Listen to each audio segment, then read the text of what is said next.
Shrimad home remedies में आपका स्वागत है।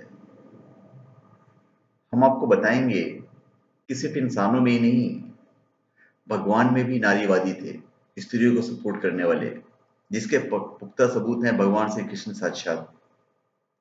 आज के युग में स्त्रियों को सपोर्ट करने के लिए भगवान श्री कृष्ण तो आएंगे नहीं, हमको आपको इन स्त्रियों को सपोर्ट करना चाहिए। कैसे हो मैं आपको बताता हूँ।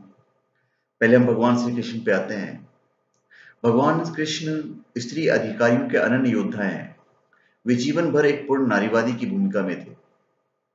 उनकी जन्मभूमि ब्रज में राधा एक बेहद सम्मानित, श्रेष्ठ और पूज्य स्त्री हैं। स्वयं कृष्ण भी उनकी सेवा करते हैं। राधा इतनी सबल है कि उनके नेतृत्व में सखियां की पूरी पलटन खड़ी रहती है। वे ब्रज की रक्षा करती हैं, उसके पर्यावरण की हिफाजत करती हैं और ऐसी सुदृढ़ व्यवस्था बनाती है कि उनके इलाके में आने पर महाबली और अत्याचारी कंस भी स्त्री बन जाता है।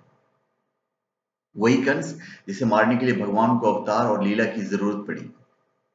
राधा रानी के नेतृत्व में सखियां बरसाने में उससे उपले थपवाती है और वो बहुत ही हार कर और गिड़ा कर वापस जाता है और कंस दोबारा उस क्षेत्र की ओर देखता भी नहीं है।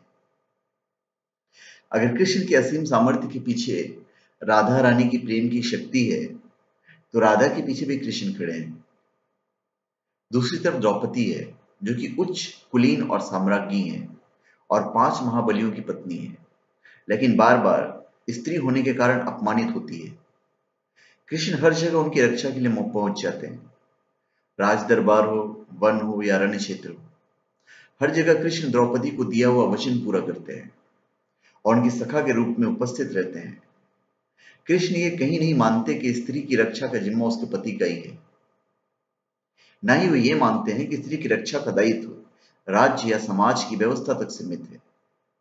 जहां भी व्यवस्था भंग होती है, वहां स्त्री रक्षा के लिए खड़े मिलते हैं। उदाहरण, कृष्ण को आप एग्जाम्पल ले सकते हो। आप देखते हैं कि कहीं किसी औरतों की छेड़ा जा रहा है, किसी हमारी बहन को छेड़ा जा रहा है, किसी हमारी स्त्री को छेड़ा जा रहा है। आज के युग में कृष्ण तो नहीं आएंगे ना। क्या उसका वक्त, उस वक्त उसका भाई आएगा, उसका बाप आएगा, उसका पति आएगा? नहीं आएगा। तो ये उन लोग का दायित्व नहीं है, हमारा दायित्व है, आपका दायित्व भी है कि कृष्ण को एज एन एग्जाम्पल सेट करके हम उस स्त्री की रक्षा करें। पर यहाँ पे लोग खड़े खड़े देखते रह जाते हैं, कुछ करते नहीं है। तो जब तक आप में और हमें, ऐसे तो आप कृष्ण भगवान की पूजा करोगे, उनको उनको फॉलो नहीं करते हो, तो ये सब छोटी छोटी चीजें हैं। क्योंकि अगर आप कृष्ण की पूजा करते हो तो फॉलो करो ना। आप देखते रहते हो कि कोई लड़का किसी लड़की को छेड़ रहा है, पर आप देखते रहते हो उसे। ऐसा नहीं होना चाहिए। कृष्ण कहीं भी बहाना नहीं करते हैं कि राजभवन की मर्यादा है, पतियों के सम्मान का बंधन है या कुल गोत्र की गरिमा है। कृष्ण के लिए दिन रात, वन, प्रासाद, सभी से ऊपर है स्त्री सम्मान और उनकी मर्यादा, और वे उसकी रक्षा के लिए किसी भी सीमा तक जा सकते हैं। इसलिए आज समाज किस दिशा में बढ़ रही है और स्त्रियों के साथ छेड़खानी, बलात्कार, दहेज हत्या, ऑनर किलिंग जिससे तमाम अपराध जिस प्रकार हो रहे हैं, उसे दूर करने के लिए उन्हीं के जैसे किसी योद्धा की आवश्यकता है। स्त्रियों की स्वाधीनता, उनके सबलीकरण और सामर्थ्य के लिए फिर कृष्ण को आना ही होगा। कृष्ण नहीं आए तो हम और आप है ना। एग्जाम्पल सेट करो। अगर कृष्ण की पूजा करते हो, अगर राम की पूजा करते हो, तो जो उन्होंने कर्म किए कुछ तो फॉलो करने की कोशिश कर सकते हो। भगवताचार और रसाचारों ने कृष्ण को मज प्रेम की मूर्ति बनाकर खड़ा कर दिया है, लेकिन वे स्त्री अधिकारों के लिए कदम कदम पर लड़ने वाले महाबली हैं। स्त्रियों की तरफ से लड़ने वाले इस युद्ध में वे उनसे कुछ लेना भी नहीं चाहते। वे उन्हें सिर्फ सबल और स्वाधीन देखना चाहते हैं। यही कारण है कि वे उनसे सखा भाव बनाते हैं, दास्य भाव नहीं, और उन्हें सम्मान देकर आगे चल देते हैं। क्योंकि मानव मन हमेशा ही स्वार्थ देखता है और यह सोच नहीं सकता है कि कोई पात्र, कोई चरित्र अनायास ही किसी की मदद कैसे कर सकता है। इसलिए उसने द्रौपदी और राधा के संबंधों में स्वार्थ देखने की कोशिश की, जबकि वैसा कुछ है ही नहीं। ये आपके लिए भी एक एग्जाम्पल है। अगर आप किसी लड़की को बचा लेते हो संयोगवश, तो आप स्वार्थ मत देखो। संबंधों में स्वार्थ देखने की धारणा ने स्त्रियों के पक्ष में खड़े रहने वाले पुरुषों के स्वार्थ देखे हैं। पर निष्काम योगेश्वर कृष्ण ने कभी इस बात की परवाह नहीं की है।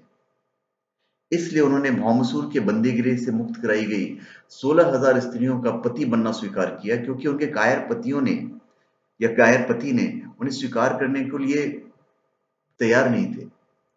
आज कृष्ण के सिद्धांत को समझने और उसके यथार्थ को धरातल पर साकार करने की जरूरत है। आवश्यकता उन नारी पात्रों को स्वीकार करने की और सम्मान देने की है जो तमाम खांचे को तोड़कर हुई समाज को नई दिशा दे सके। द्रौपदी और राधा ऐसी ही नारी थी। राममनोहर लोहिया ने द्रौपदी के बारे में कहा है कि ये पांचाली भी अद्भुत नारी है। द्रौपदी से बढ़कर भारत की कोई प्रखर मुखी और ज्ञानी नारी कभी हुई नहीं और ना तो होगी। कुरु सभा को उत्तर देने के लिए ललकारती है कि जो आदमी अपने को हार चुका है, क्या वो दूसरे को दांव पर रखने को स्वतंत्र है? वो पांचों पांडव की बात करें, क्योंकि युधिष्ठिर खुद को हार चुके हैं, तो जो खुद का हारा हुआ आदमी किसी और को दांव पर कैसे लगा सकता है? पांचों पांडव, यहां तक कि अर्जुन भी उनके सामने फीके थे। आज जब फिर स्त्रियां अपने हक और सम्मान की लड़ाई लड़ने को तैयार हो चुकी है, तो क्या इन सबल और प्रखर स्त्री पात्रों के लिए फिर श्री कृष्ण आएंगे? नहीं। हम और आप श्री कृष्ण को फॉलो करते हुए हमें नारी की सम्मान के लिए एक स्टेप आगे बढ़ना चाहिए। तो धन्यवाद। आप हमारे चैनल पे सब्सक्राइब करें और अपने कमेंट दीजिए। धन्यवाद।